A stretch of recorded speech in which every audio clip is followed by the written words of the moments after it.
Welcome to the Jenna Ellis Show, sponsored by Legacy Precious Metals. There has never been a better time to invest in precious metals. Visit legacypminvestments.com. That's legacypminvestments.com.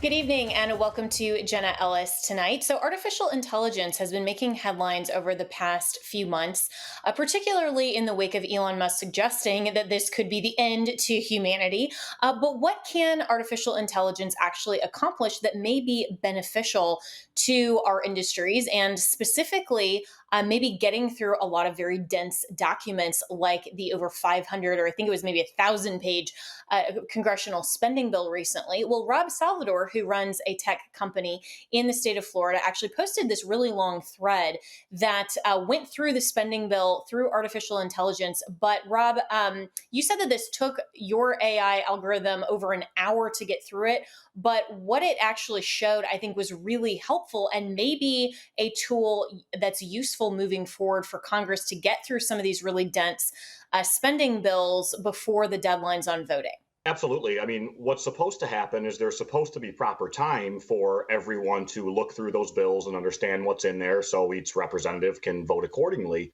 But as you mentioned, with the omnibus bill, it came out, I think, at 2 a.m, and it was 1,000 pages long. Imagine trying to read like the sixth Harry Potter book at 2 a.m, and then you have to vote on it at noon. It's just impossible. So what we did was, we took some artificial intelligence, a large language model, and broke down that bill. Basically 1,000 pages we turned into 10 paragraphs.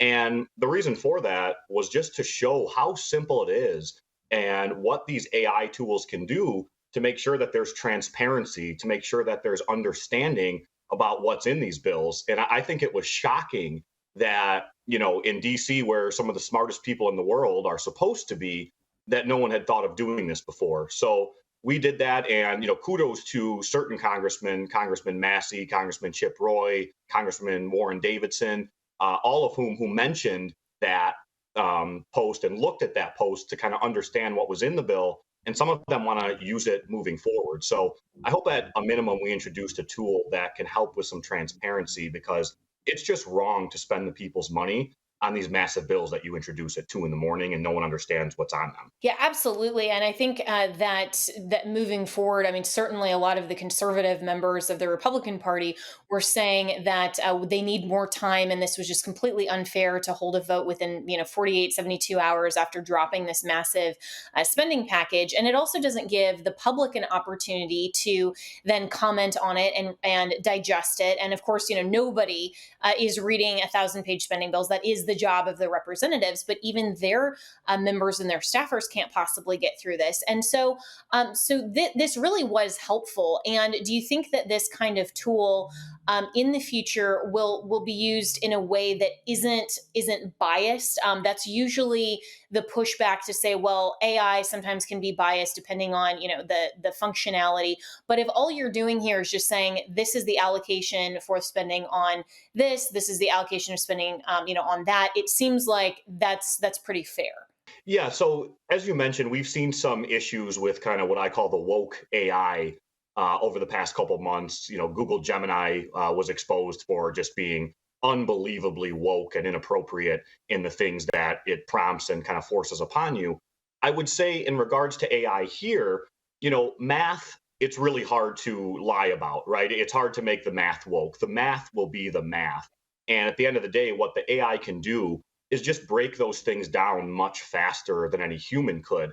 The reason it took us an hour was because the bill was so big, we had to cut it into sections when we put it into the AI. It wasn't even really that the AI needed an hour. It was just like the file was so big, being 1,000 pages, we had to put it into chunks. So I don't worry too much about, in this scenario, any woke AI or anything like that. I think using AI will be really helpful to break it down.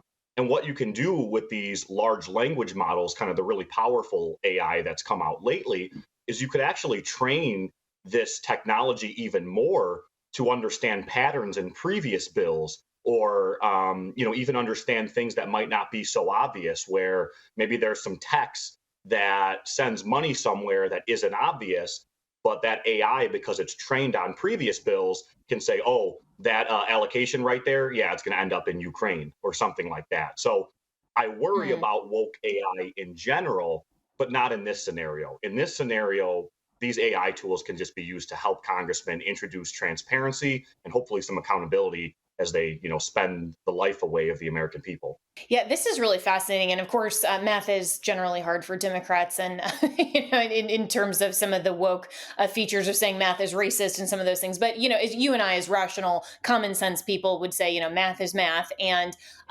certainly when we're contemplating something like this and an algorithm that is just trying to reveal and digest huge amounts of information, and then synthesize it to be able to say, okay, here's actually what's in it.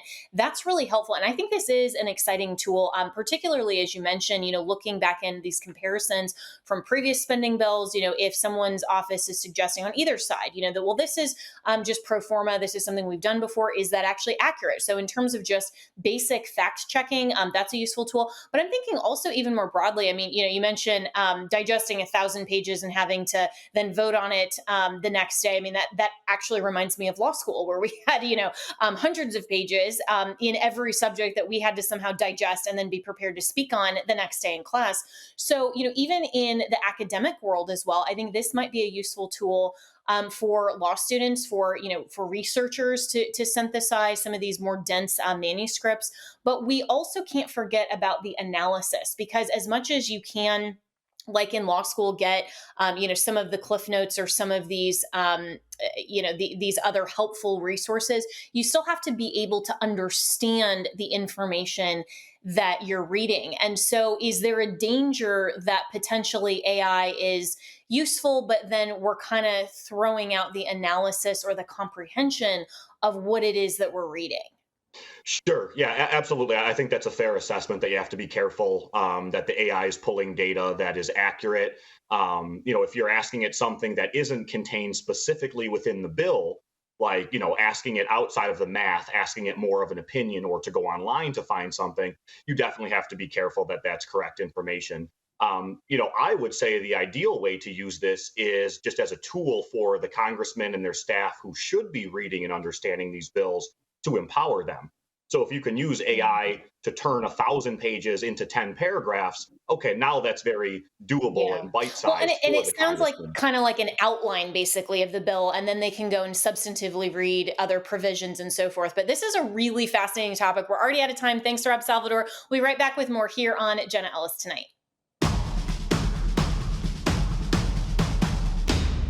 Throughout history, there are clear moments that define our nation's path, and now you can own a piece of that history. I'm thrilled to announce the official Newt Gingrich contract with America coin from our friends at Legacy Precious Metals in partnership with Speaker Gingrich.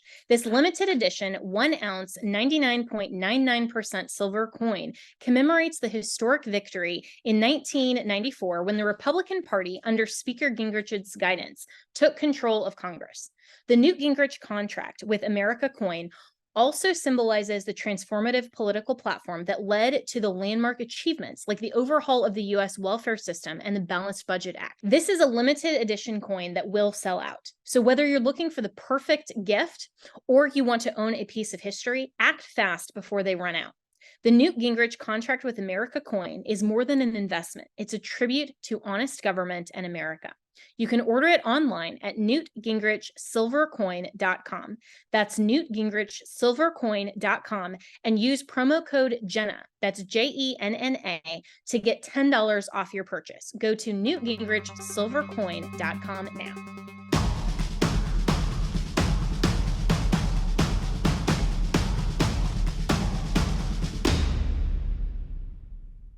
Welcome back, and it is time to kick off everybody's favorite time of the week, the Thursday Roundup.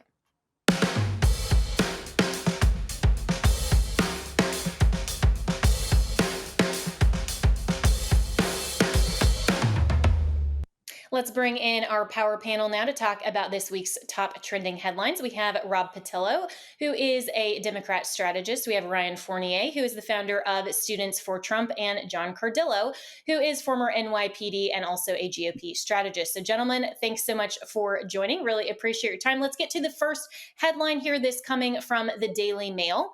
The U.S. national is among World Central Kitchen staff killed in an Israeli airstrike in Gaza. The team from the World Central Kitchen charity were killed in Gaza on Monday. The IDF has today confirmed that their airstrike killed the charity workers. This, of course, was from the headline that came out Tuesday. A U.S. Canada national was also among the 7 people killed. So, John, let's go to you. This seems like this is going to be very difficult for Israel to defend. Reports have come out saying that Israel is responsible for this, even though they haven't yet at least claimed this attack and responsibility for it. So do you see this and also with the bombing of the consulate in Damascus as changing the narrative negatively for Israel in the wakes of the war since October 7th of last year? I mean, look, Israel's not going to get a fair shake, Jenna. I mean, the world, the UN, the global media, they love Hamas. They think Hamas are these wonderful freedom fighters. Never mind that they rape young girls and are beheading and burning babies. So here's my sentiment on this, and it's probably not popular. Why are you going into a war zone to serve food? You know, this reminds me of the guy Nick Berg, if you remember back in the early days of the Iraq War, 03, 04, this idealistic guy. He was actually a friend's brother-in-law, as luck would have it at the time. He goes over to start working on cell phone towers in Iraq in the bloodiest, deadliest days of the war, and he winds up beheaded on global television. I mean, I don't understand what these relief workers think they're going to get. So even if Israel did nothing, if Hamas marched back across the border and started killing more Israelis, Israeli troops fired some rounds and a stray bullet hit somebody, Israel's not going to get a fair shake. But these organizations should really think twice about going into war zones. Look, the Palestinian people, right? They elected Hamas. They want Hamas. They support Hamas. There's no daylight between them and Hamas. They can't cry foul when they get hit in an attack after what Hamas did on October 7th. I mean, those were genocidal atrocities. So I don't have a lot of sympathy here. But to answer your question, I think Israel's not going to get a fair shake no matter what they do. That's a fair point. Rob Patillo, how do you see this, especially since, the Democrats and especially the squad in Congress have been propping up the Palestinians? Is this now just going to play to their narrative? Well, no, I kind of take issue with the point because remember, President Biden requested $14 billion for support for Israel back in October. It's been Republicans who have not brought that up for a vote in the past 6 months. This idea, remember, President Biden is the first president to fly into an active war zone to stand beside Benjamin Netanyahu to support the Israeli people after the October 7th attacks that took place. The U.S. has been the country that's been running interference for Israel at the United Nations for months on end on this issue. So I think if Republicans want to support Israel, pass the aid package for Israel and also pass the aid package for the Palestinian people, because civilians are not Hamas, Hamas are not civilians. We have to keep that concept in our minds, because once we lose that concept, there's no difference between us and the people that we're fighting against. Once we lose this conceptualization of what separates America and the Western values, Western civilization from those outside of it, then we lose what makes us special. They lose what makes us that shining city on the hill. I do think aid workers have a crucial role, as we've seen nearly 30,000 people killed during the course of this conflict. I do think aid workers have to be there to provide food, shelter, housing for the weak, the disabled, for children who are there. And we as Americans need to stand up and demand that if our tax dollars are being used on weaponry, it needs to be used directly for the fight against Hamas and not for the deaths of children and aid workers. And Ryan, let's bring you into this as well. How do you see this, and particularly the political landscape now that a United States aid worker was among the 7 that were unfortunately killed? It creates a tough situation for Biden. Any loss of life, especially when it's innocent, is tragic. And, this is unfortunately a part of war that you will never be able to erase, especially when it comes to the Middle East.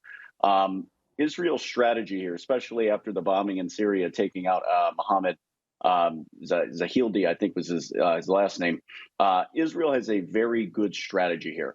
They have actionable intelligence, they have aggression, and then they have preemptive strike. That is the way that it's been described to me for years. Actionable intelligence going in there. They already had people on the ground, IDF soldiers on the ground. They already knew where this guy was. That's when the F-15s came in, did that strike. They're stepping it up because they do not want to happen what happened in the Yom Kippur War. They lost thousands and thousands of people. They are taking all the necessary steps now to make sure that that does not happen ever again. The reality is, though, that this started many years ago. You look at the conflict with Iran, you look at Obama administration, 2010, they allowed weapons to flow from Iran to places like Yemen and Lebanon, where money funding weapons were being brought in by Iran. It's sort of this up and down where Democrat policy, they want them to be neck and neck time and time again. But this situation specifically really opens up a gate for Biden. They want them to react. Israel wants the United States to react. Gaza, Palestine wants the United States to react. We're really in a corner here right now, but I stand with Israel. I do think, though, has Israel gone over the top at some points? 100%. You can't say no. Has Palestine gone over the top sometimes? 100%. But Israel is going to defend itself, and they're going to do anything, no matter what it takes, to make that happen.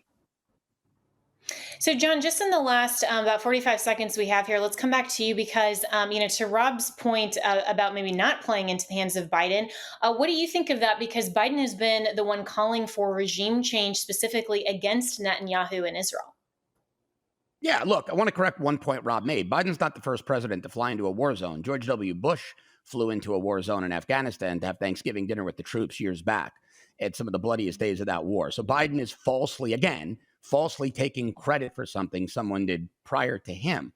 But again, my point is this. Look, yes, you need aid workers, but where I'll disagree with Rob again, no, you don't know who are civilians and who are Hamas because they're inextricably linked. And Hamas are the ones using hospitals and schools as their shields. Put the blame squarely on Hamas, and the Biden administration is complicit. They're complicit because Iran And we got is to leave it behind there. all of But it. thanks so much to the Power Panel, and we will be right back with more of our top trending headlines and Thursday's Roundup.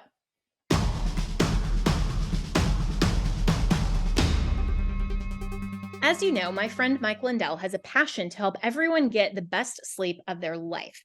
He didn't stop by simply creating the best pillow. Mike created the Giza Dream bed sheets. They look and feel great, which means an even better night's sleep for me, which is crucial for my busy schedule. Mike found the world's best cotton. It is ultra soft and breathable, but extremely durable. Mike's Giza sheets come with a 60-day money-back guarantee and a 10-year warranty. The Giza Dream Sheets come in a variety of sizes and colors. Mike's latest incredible deal is the sale of the year. For a limited time, you will receive 50% off the Giza Dream Sheets. You will also receive a set for as low as $29.98. So go to mypillow.com, click on the radio podcast square, and use the promo code Jenna. There you will find not only this amazing offer, but also deep discounts on all MyPillow products, including the MyPillow 2.0 mattress topper, which I have and I love, the MyPillow kitchen towel sets, and now even flannel sheets and so much more. We definitely need flannel sheets for as crazy as all of this weather has been lately. So go to mypillow.com and make sure you use the promo code Jenna or call 1-800-564-8475. That's 1-800-564-8475 and use the promo code Jenna.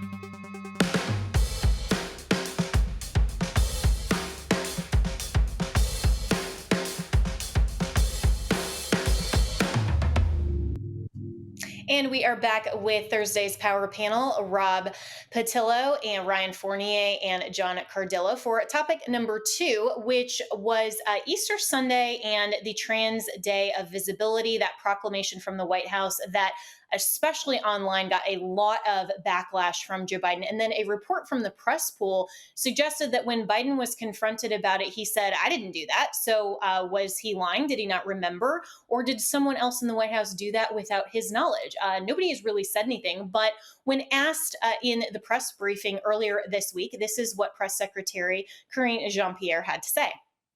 So the criticism over the Transgender Day of Visibility, the White House said that the president wouldn't abuse his faith for political purposes.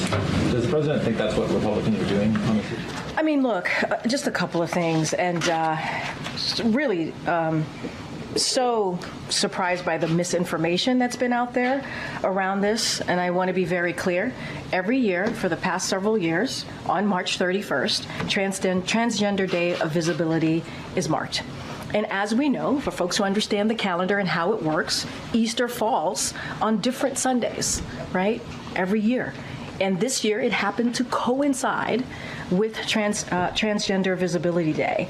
And so that is the simple fact. That is what has happened. That is where we are. And I do want to say a couple of things because I think it's important here. As you just stated in your questions, what we've been hearing out there, a lot of misinformation done on purpose. And as a Christian, who celebrates Easter with family, President Biden stands for bringing people together and upholding the dignity and freedoms of every American. All right, Rob, as the Democrat strategist on the panel, I'll give you the first shot at this. I mean, really, misinformation. I mean, couldn't Biden have alleviated these concerns by actually posting, an Easter message to Christians and trying to at least negate the obvious fallout from this to say, this is March 31st every year and it coincides. I mean, this seems like she's just trying to play cleanup. Misinformation, really? Well, no, I think that's an accurate description of what happened. This day happened. This Trans Day of Visibility is March 31st of every year. It just so happens that this year is the same day as Easter. And President Biden put a very touching message to Christians for Easter yesterday, talking about his own devout Catholic faith and the amount of work that goes into bringing this nation together, as opposed to other people who may be running for president who put out 79 separate tweets attacking people. I should note that next year Easter falls on 420, I believe. Will we claim that that's a plot to inject marijuana into Easter in 2029? Easter's going to fall will be falling on another holiday. I think that it's important for us to separate the signal from the chaff, and what we're paying attention to is the chaff, as opposed to the actual importance of Resurrection Sunday and what it means to bring Americans and Christians together. All right. Well, Ryan, I think you probably have a little bit different opinion on that. So what was your reaction to Biden's message, which, wasn't on Easter Sunday? It came out later than that. And in my view, seemed like cleanup. Yeah, I mean, Trump never signed any proclamation like this. There's 2 to 3 different types of proclamations. One of them is one that sticks from year to year. And then there's one that you have to re-sign every year to sort of reassert what that day is. This is one of those proclamations. This was not celebrated under the Trump administration. We never did anything for Trans Day of Visibility. To go on top of that, it really is a stab in the back for you to hold an Easter egg roll at the White House as the president and then ban religious symbolism from an Easter-based event. I mean, the whole thing it's the holy day. It's one of the holiest days in the year, and you're going to ban religious symbolism. Why even have the event to begin with? I think a lot of Christians looked at this thinking to themselves, okay, if he really is the Catholic, the devout Catholic that he says he is, then why couldn't he have signed that proclamation and just made Trans Day of Visibility April 2nd or maybe, March 25th, right? Why did it have to fall on this day in time? Because he has to renew this every year. They renew it every year. It was not renewed under the Trump administration. So it was technically not even a day of remembrance or visibility or anything. But of course, you can play fairy tale like the transgenders love to do and celebrate it if you wish. But it was not something that was proclaimed by the Trump administration. So to me, this was a stab in the back to Christians. I think that he could have done more to make sure that this didn't happen. But of course, we all know Biden's not all there. He's not running the White House. So this is something that was maybe a Freudian slip in a way. I don't know. Well, John, to Ryan's point, I mean, this could have been alleviated in a lot of different ways. The obvious tension that was going to unfold and how Christians, I think, were rightly offended by this proclamation, but also that mention of the Easter art display at the White House, specifically precluding religious symbols. I mean, let's not pretend here that the press secretary is right, that Biden just wants to bring everyone together because we're all Americans. He's specifically trying to offend Christians. Yeah, look, he's the most divisive guy to ever sit in the White House since Obama, but Obama's still running things, you know. Biden's not running anything. And this was absolutely intentional, Jenna. It should have been, first of all, about 11 people knew about this. So had they moved it to April 1st, April Fool's Day, which was the appropriate day for a dress up day of visibility. I mean, let's be realistic here. Nobody would have cared. Nobody would have known. Nobody would have remembered. Really, like 11 or 12 people probably knew this thing existed. So this was absolutely intentional by a White House staffer when you combine it with the banning of religious symbolism during Easter. Ryan's right. Look, it's one of the holiest days of the year, if not the holiest day of the year. No religious symbolism on an Easter egg hunt on Easter Sunday. It's preposterous. Combine that with this day being Easter Sunday, the 31st. And Rob, with respect, man, to compare it to 420 is silly because there's not going to be a presidential proclamation about Weed Day of Visibility on 420. This was an intentional slight to Christians, 100%. On that All right, point, so, two, so two Rob, yeah, things. go ahead and respond. Yeah, two things. One, the ban on religious symbolism has existed for the last 40 years. The reason being that we have a separation of church and state. This is why Sean Spicer dressed up like the Easter Bunny for President Trump during their Easter celebration, and not like the crucified Christ pulling a crucifix across the White House lawn, because we have a separation there. So that has existed for 40 plus years in America. So It's to act scary like for Biden kids, Rob. suddenly instituted Hold on a this second, week, though, Rob. I mean, that's we exactly what have a happened. separation of church and state, but this is, I mean, we don't actually have that. The First Amendment says that the government can't establish a religion by Right. specifically excluding the religious symbolism. That's actually against the First Amendment more than just allowing everybody to draw whatever they want. You can't compel somebody to put a symbol that they don't believe in, but you can't stop the Christians from putting symbols on this either. So, but we're already out of time, so we'll be right back with more here on Jenna Ellis Tonight.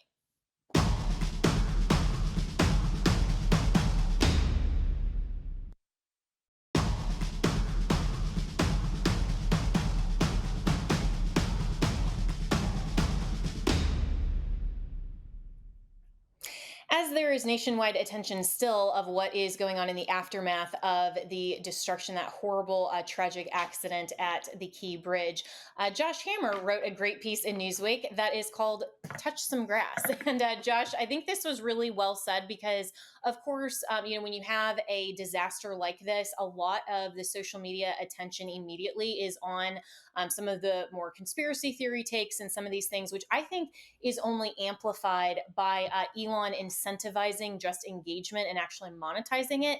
And so we really don't have a lot of incentives on social media to take a step back and actually wait for facts to come out. It's almost like the more bombastic thing and comment that you can talk about then gets the most attention.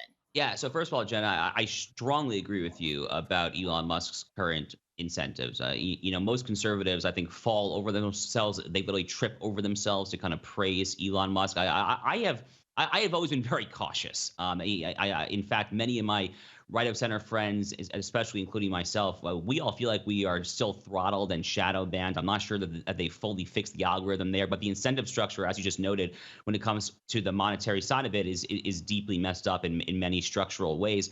But this was kind of a shining example of, I think, a lot of where the very online parts of the right and the left, but definitely parts of the right, start to really go awry. So this happened last Tuesday. Horrible tragedy. I mean, I woke up early that day. I saw the footage. Like, I couldn't believe my lying eyes. I was like, how did this happen? I mean, this is America in the year 2024. And I've driven over that bridge dozens and dozens of times. Anyone who's ever lived in the DC, New York, Northeast, Acela corridor area, you have driven over this bridge. It is a highly traversed bridge. But then you start piecing some basic facts together. So it was a very experienced ship captain of the ship. He had the foresight to put in a Mayday distress signal, which gave them time to shut down as much of the bridge as possible, resulting in the loss of only 6 lives. Now, that's 6 lives too many, obviously. Every innocent loss of life is obviously a tragedy. But again, given the fact this is a highly traversed bridge, it could have been a heck of a lot worse than 6. And then furthermore, despite that, you saw a lot of people on social media who were just continuing to put out all of these crazy conspiracy theories. My favorite one that I saw was this idea that this was possibly an inside job to give a crisis, to manufacture a crisis that Joe Biden could then exploit to look presidential in a presidential election year.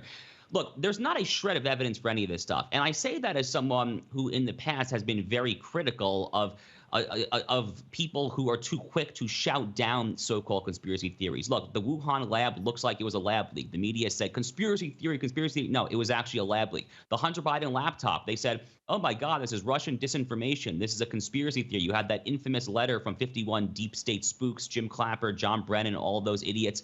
Turns out it was real, and the mainstream media really never apologized. But the point of my column, Jenna, go touch some grass, is that, sometimes a so-called conspiracy theory is actually just a conspiracy theory. And I really do worry that the current climate of social media and the perverse incentives that you were just talking about really is warping people's minds and turning their minds ultimately to mush and making them unable to think critically, to analyze empirical basic data. And I find it very worrisome. And yeah, the way I concluded that column was basically saying, sometimes just put the phone, put it down, go outside, take a walk, get some fresh air, go hang out with some friends. It'll be good for you.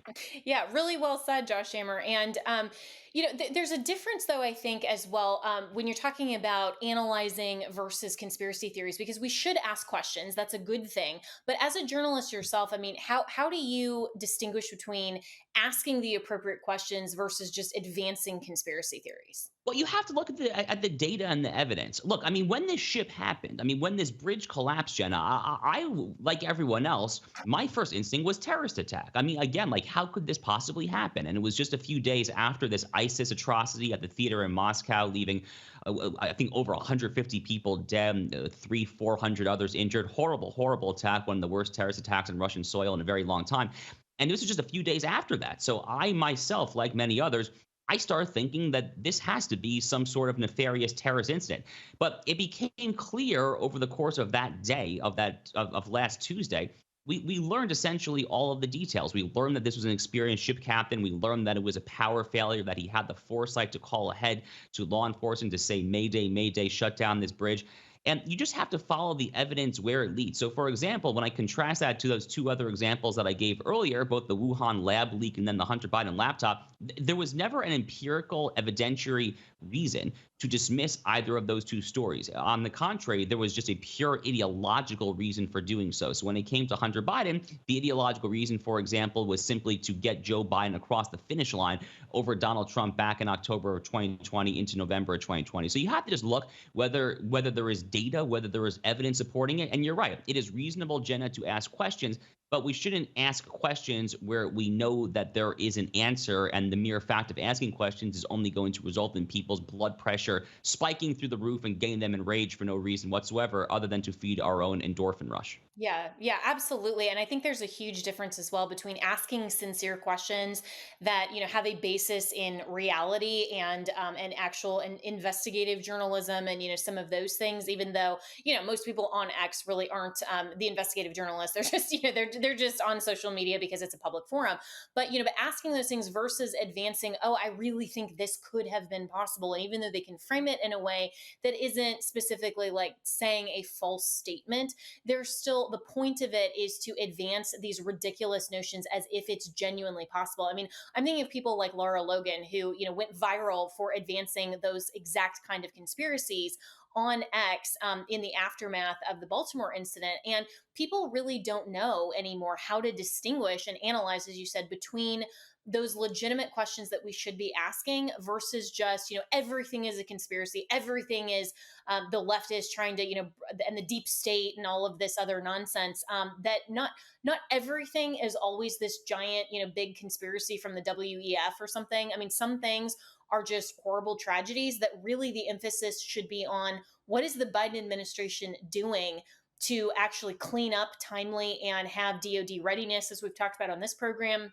I mean, those are the kinds of questions I think we should be asking. Yeah, 100%. I mean, this is a horrible, horrible tragedy. I mean, the city of Baltimore is the last thing they ever wanted. Baltimore was a city that was once one of the beacons of America. Back in the 1950s, in the mid-20th century, Baltimore was one of the industrial titans in America, and they've lost literally more than half their population since then. That city has been governed by Democratic mayors to the ground for the past 50, 60 years. You had the Freddie Gray riots the last decade, and crime continues to be a major issue today. This is the last thing that the local economy needed. So as patriotic Americans who want to see all of our states thrive, blue and red states alike, we should be asking what the Biden administration is going to be doing to help get Baltimore back on its feet sooner rather than later. 100%. Thanks so much, Josh. We'll be right back with more.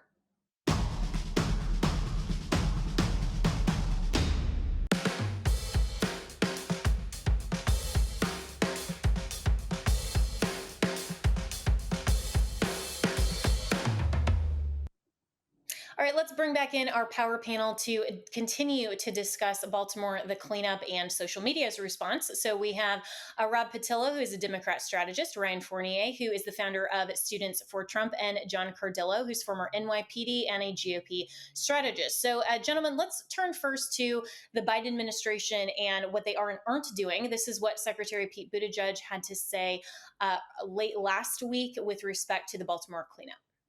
Infrastructure is, or at least ought to be, a bipartisan priority. I know that partisanship has gotten in the way of some important functions and expenditures, but I would also note that the infrastructure package that was passed is known as the bipartisan infrastructure law for a reason. Some, not all, Republicans crossed the aisle to work with President Biden and work with Democrats and get this done.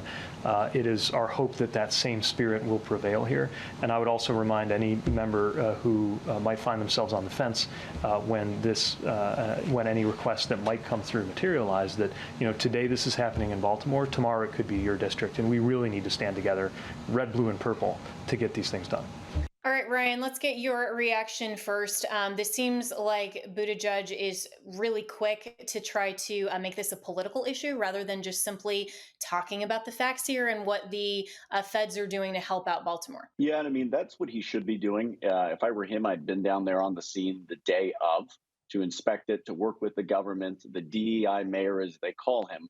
I would be down there to try and figure out what the federal government can do to assess this. But you have to look at the history of Buttigieg. You have to look at the history of the Biden administration, railroads falling apart, bridges collapsing. There is an infrastructure problem here, and it dates even beyond this administration. But the fact is that he's not done really much of anything to get in there and try to get things done to fix these problems. I think it's also worth noting South Bend, where he was the mayor of, there's articles out there, and everyone can look them up, where his city had major road issues, major potholes under his terms as mayor.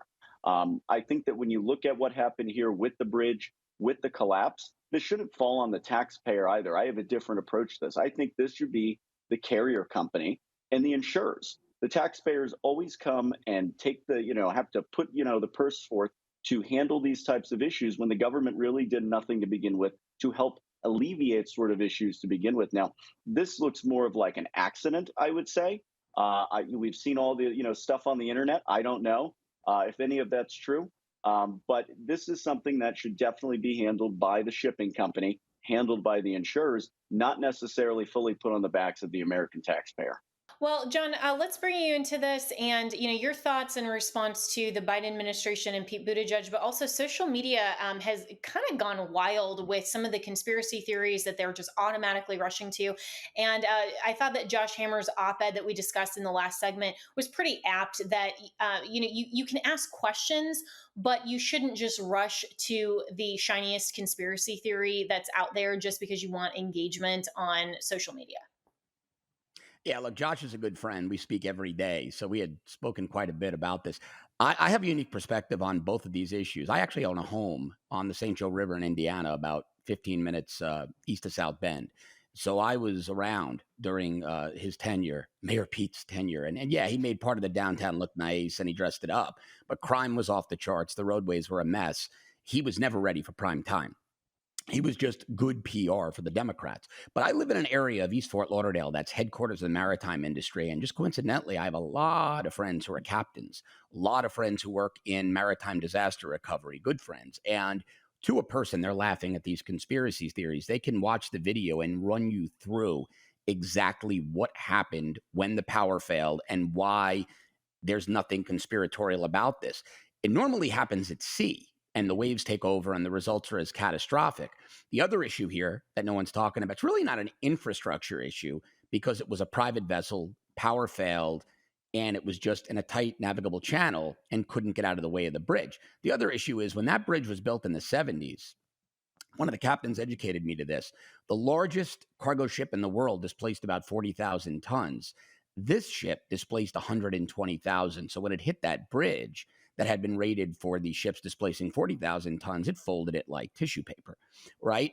That's not an infrastructure issue. You're not going to really rebuild a bridge because the odds of this happening, I mean, so many ships come through, the odds of this happening are slim to none. This really was just a catastrophic accident due to a power failure on the boat. I think these conspiracy theories are egregious, and the people spouting them know they're lying and making people dumber, but they do it anyway for clicks. It really is the ultimate grift, and it's disgraceful. Yeah, Rob, your thoughts on this? Because, as I discussed with Josh Hammer, I think that one of the worst things that Elon Musk did for X, now formerly known as Twitter, as much as I'm very happy about all of the free speech, he's definitely a much better owner than Jack Dorsey formerly. But the worst thing that he did was to monetize engagement, because doesn't this just encourage this type of ridiculous clickbait? Oh, absolutely. And just like Ryan said, you have a massive ship hit a bridge, and somehow that's because the mayor's black, and therefore he's the DEI mayor. Oh my God, a black mayor in Baltimore where 60% of the people are black. That must be a diversity, equity, and inclusion. But that draws clicks. That's what people like to say. You can just replace DEI with Negro. It means the exact same thing to these people. And that's exactly the point they're trying to make, that somehow by having a black mayor and a black governor, their lack of qualification, because DEI means did not earn it, that made a ship hit a bridge and then the bridge fall down. But that is what social media drives us to. And instead of talking about the individuals who lost their lives on this bridge, we're talking about individuals who were undocumented, who are working to fill potholes and do maintenance on this bridge, who lost their lives. And before we can even get their bodies out the ocean, conservatives are on social media talking about, well, these DEI mayor is the reason that these things happen. This is part of the caustic nature of American politics and why we don't get big things done. And to the point, we need to be praying for the families affected, praying for the people who are going to be rebuilding this, and then also working with our federal government to ensure that we are fixing the 222,000 bridges nationwide that suffer from some of these same issues, and modernizing them to the point that we don't have to worry about the next quote unquote DEI mayor causing a shipping container to run into a bridge. Well, and in fairness, Ryan, and we only have about 20 seconds left. This wasn't just conservatives. There were also, of course, the left that were rushing to social media suggesting that the pothole workers that unfortunately lost their lives were all immigrants, and so they politicized that as well. Your closing comments. Yeah, no, I mean, at the end of the day, it was terrible. I agree with what you said on social media. I do not think community notes helps with that.